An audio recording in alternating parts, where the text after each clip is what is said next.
Antes de empezar, no olvides darle like y suscribirte al canal para apoyarnos a seguir adelante. Esta historia en particular ocurrió cuando estaba en la Fuerza Aérea y estaba destinado en Luisiana. No mencionaré el nombre de la base, pero estoy seguro de que muchas personas sabrán cuál es cuando mencione algunos detalles de la historia. Esta historia tuvo lugar unos años después de haber sido asignado allí. Llegué a esta base en 2006 y al llegar junto con muchos otros nuevos soldados, fuimos recibidos con muchas historias de terror. Se contaban historias sobre un hombre con un sombrero de copa que caminaba por un camino de tierra largo, oscuro y estrecho, en las afueras de una zona de almacenamiento. Otra historia hablaba de un loco que fue atropellado por un coche patrulla y corrió hacia el bosque junto a ese mismo lugar.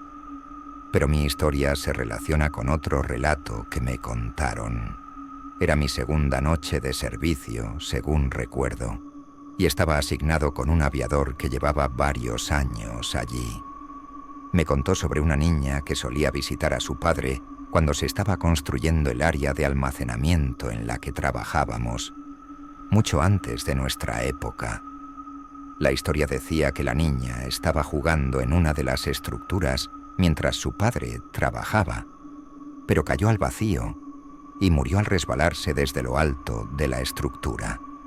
La mayoría de los detalles no tenían mucho sentido para mí en ese momento, pero independientemente de los hechos, la historia me dio escalofríos. Para empeorar las cosas, el aviador me llevó al lugar exacto donde supuestamente ocurrió la historia. Apagó el motor y la música y nos quedamos allí en silencio. Me asustó un par de veces, pero no pasó nada. Ahora avancemos 3 años. Me asignaron trabajar en esa misma área de la base esa noche. Para ese momento, ya había visitado ese lugar durante años, pero el área de almacenamiento había sido cerrada casi por completo, excepto por algunas partes que aún requerían que hiciéramos patrullas en vehículo. El turno empezó bastante mal. Mi compañero y yo recibimos un camión de ganado para hacer la patrulla, porque nuestro vehículo normal estaba en mantenimiento. Sí, un camión de ganado. Sé que esto no parece importante ahora, pero se relacionará con la historia más adelante. Para resumir, teníamos que hacer 3 inspecciones aleatorias en la instalación de almacenamiento esa noche. Ya habíamos completado 2 sin problemas, así que a eso de las 4 de la mañana decidimos hacer la última. En esa área, la única forma de entrar era a través de 2 enormes portones que tardaban una eternidad en abrirse. Entramos, cerramos los portones detrás de nosotros y seguimos con nuestra patrulla. Mi compañero conducía mientras yo revisaba los candados con una linterna. Un detalle importante que olvidé mencionar es que la historia de la niña ocurrió en un camino dentro del área de almacenamiento, al que llamábamos Echo Street. Todo iba bien hasta que tomamos el último giro en Echo Street. Durante toda la noche habíamos estado hablando de todo un poco, pero de repente sentí algo extraño.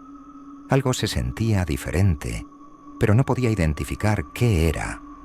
Íbamos a mitad de la calle cuando todo se volvió increíblemente silencioso. Incluso el rugido del camión y el sonido tenue de la radio parecían desvanecerse.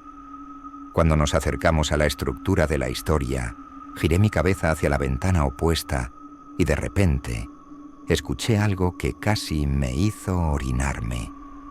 Era el sonido de alguien gimiendo o quejándose, como el gemido de la chica de The Grudge. Sí, hablo en serio. Ese sonido bajo y aterrador resonó dentro de la cabina del camión, como si viniera de la nada. Sentí un escalofrío recorrerme el cuerpo y miré a mi compañero con miedo, diciéndole: «Tío, deja de hacer eso». Él me miró confundido y me preguntó: «¿Voy muy rápido?». Hice una pausa y escuché de nuevo. Y entonces lo volví a oír. Apagué la música sin decir nada. Luego susurré: ¿escuchas eso? Mi compañero frenó y prestó atención. Por unos segundos, todo estuvo en silencio. Y entonces ambos lo oímos. Ese largo y escalofriante gemido de una mujer. Me heló la sangre.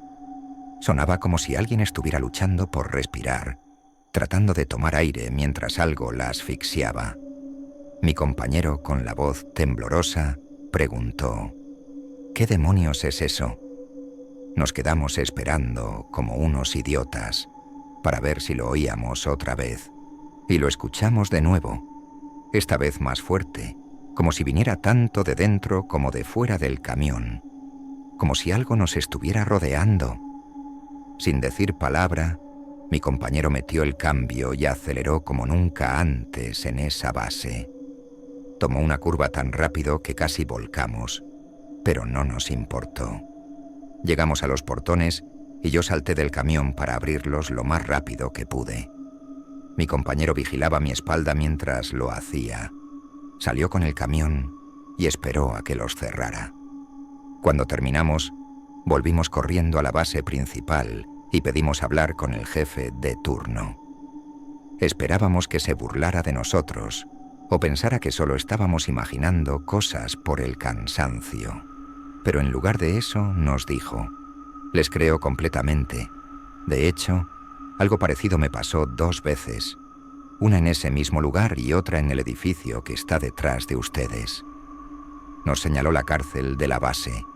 Sé que suena cliché, pero ese gemido que escuchamos fue real. Hasta el día de hoy, cada vez que cuento esta historia, me hace estremecer y me llena los ojos de lágrimas de miedo. Después de esa noche, solo volví a esa área una vez más, pero jamás volví a pasar por esa calle, y nunca después del anochecer.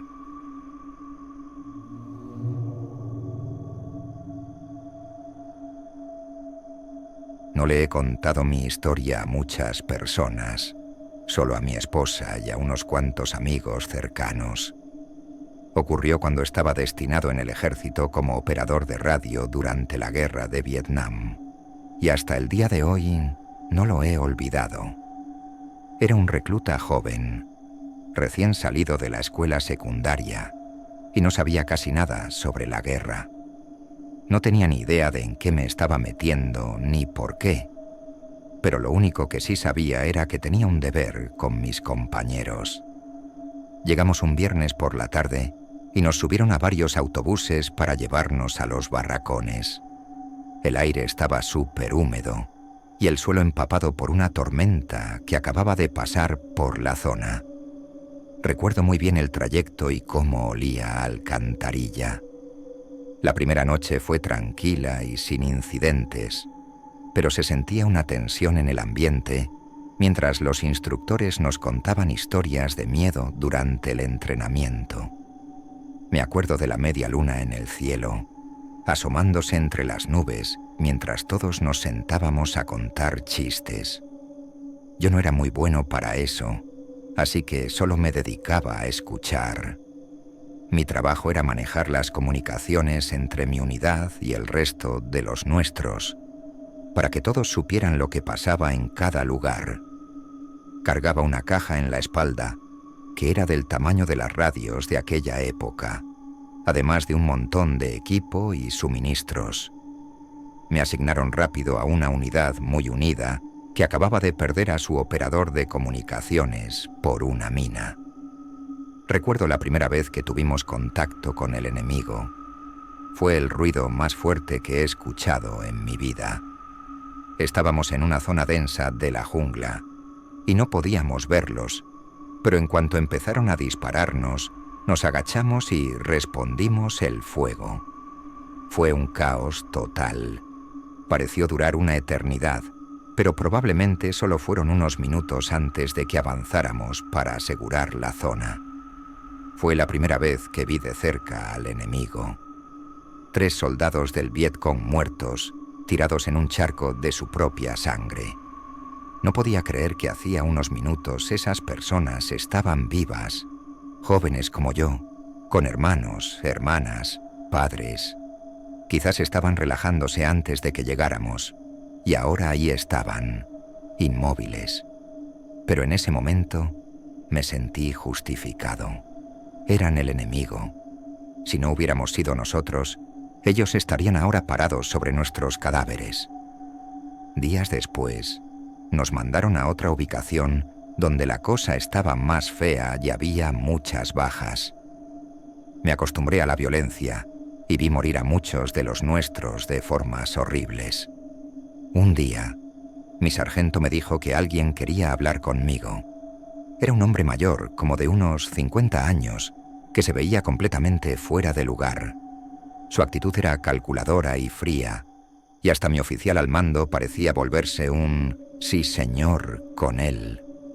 Se presentó como R.C.K. Douglas, un oficial de inteligencia estacionado cerca, y me dijo que me habían asignado a su unidad como operador de radio. Me gustaba mi unidad y quería quedarme con ellos, pero órdenes son órdenes. Así que subí al helicóptero y me fui con él. Aterrizamos en una zona boscosa junto a unas chozas del Viet Cong. Parecía que ahí había habido una pelea fuerte. Había soldados con máscaras de gas y otros parados cerca, pero ninguno me prestó atención. Se sentía un ambiente raro, diferente. No parecían soldados normales, no tenían miedo en los ojos como nosotros. Intenté hablar con algunos, pero solo me miraban con una expresión vacía, como si estuvieran infectados con algo. Lo que fuera, todos parecían tenerlo, y me puso muy incómodo. El oficial Douglas y yo entramos en una de las chozas pequeñas, y me dijo que me quedara ahí hasta que alguien viniera por mí. Pero no pude quedarme quieto. La curiosidad y los nervios me ganaron, así que fui a echar un vistazo dentro de la carpa principal. Lo que vi me dejó el estómago helado. Sobre una mesa improvisada había 6 contenedores llenos de un líquido verde. Dentro de cada uno había una cabeza cortada de un soldado enemigo, con cables y tubos saliendo de ellas. Sus bocas y ojos se movían ligeramente, como si aún estuvieran vivos. De repente, sentí una mano agarrarme el hombro. Era el oficial Douglas, y se veía muy molesto. Le pregunté con voz temblorosa qué estaban haciendo ahí dentro, pero me respondió de mala gana que no debía haber entrado y me mandó de vuelta a la choza. Debimos haber sido atacados o algo, porque cuando desperté estaba en la enfermería con varias costillas rotas y una clavícula fracturada, sin recordar absolutamente nada de lo que pasó después de ese momento. Nunca volví a ver al oficial Douglas ni a esos soldados, si es que ese era su verdadero nombre. Hasta el día de hoy, me sigo preguntando qué estaban haciendo allí. ¿Estaban tratando de obtener información de los soldados enemigos muertos? ¿O era algo más? No lo sé. Pero fue una experiencia extraña que jamás olvidaré.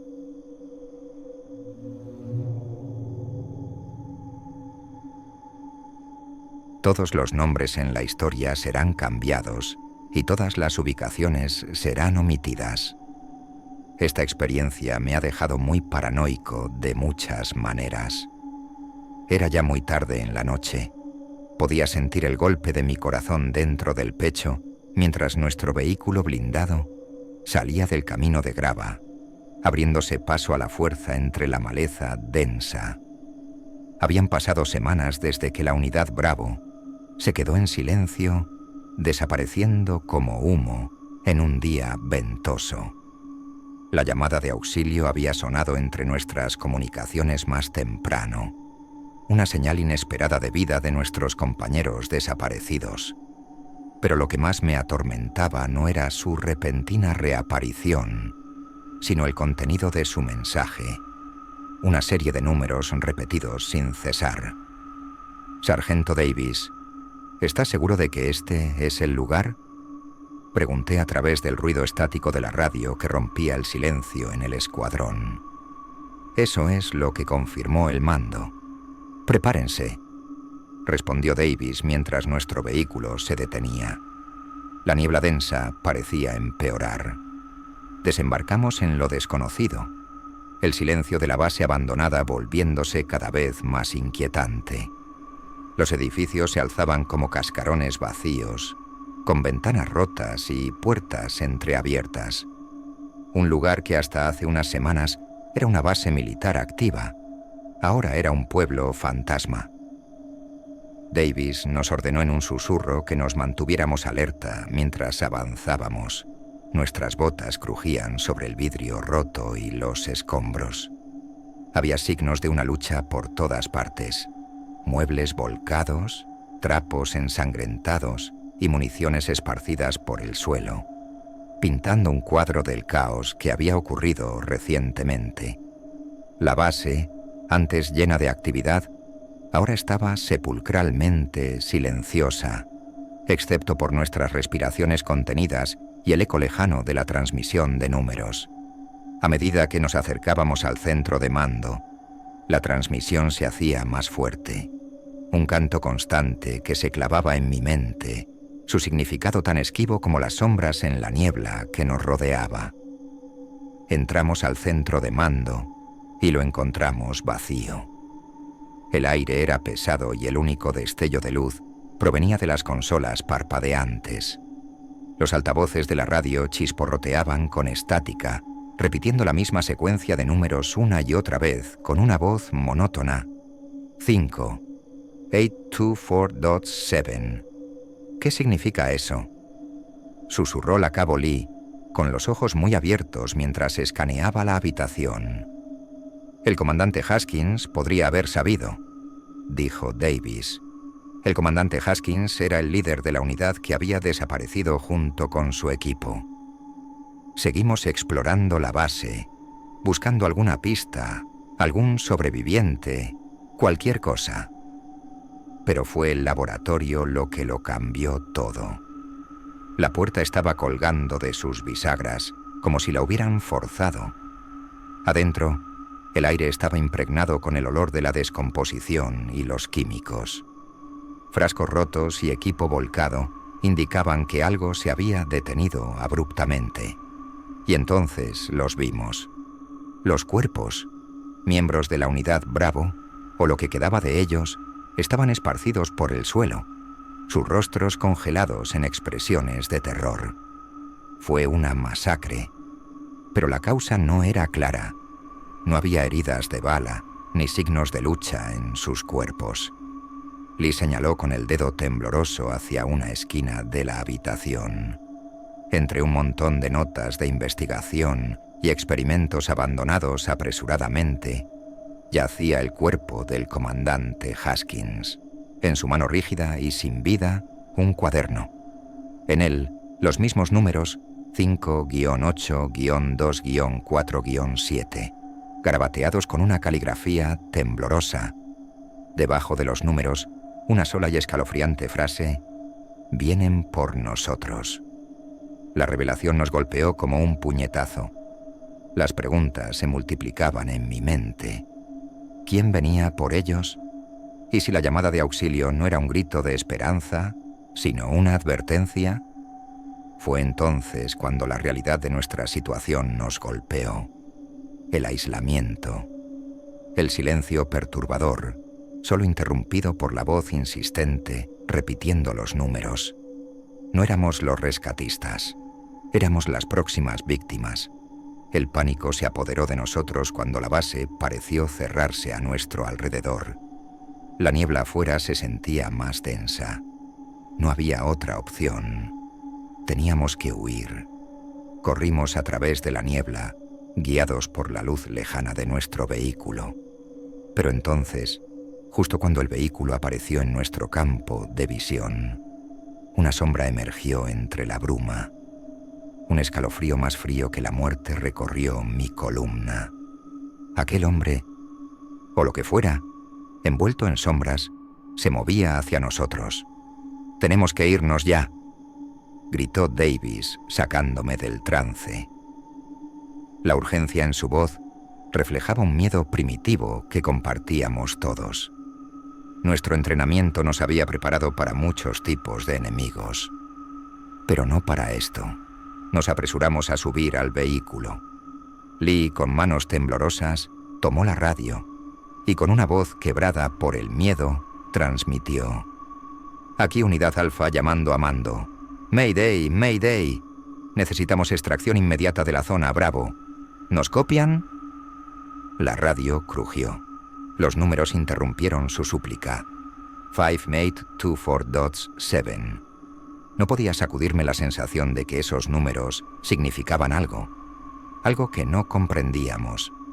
Mientras la base desaparecía en la distancia, tragada por la niebla, también lo hacía la figura en las sombras. Pero el terror que inspiró se quedó con nosotros. Mientras nos alejábamos hacia un futuro incierto, Davis rompió el silencio. «No podemos dejar que esto termine aquí. Tenemos que descubrir qué significan esos números y qué le pasó a la Unidad Bravo». Yo también quería saberlo. Sentía que se lo debíamos. Pensé en los cuerpos retorcidos y sin vida que habíamos dejado atrás. Y cuando la primera luz del amanecer comenzó a perforar la oscuridad, sentí una determinación sombría asentarse en mi interior. Habíamos sobrevivido la noche, pero la verdadera batalla apenas comenzaba. Con nada más que una serie de números y los recuerdos perturbadores de lo que habíamos presenciado, el misterio de la Unidad Bravo y el horror de lo que realmente ocurrió en esa base seguían siendo un enigma, uno que me perseguirá por siempre.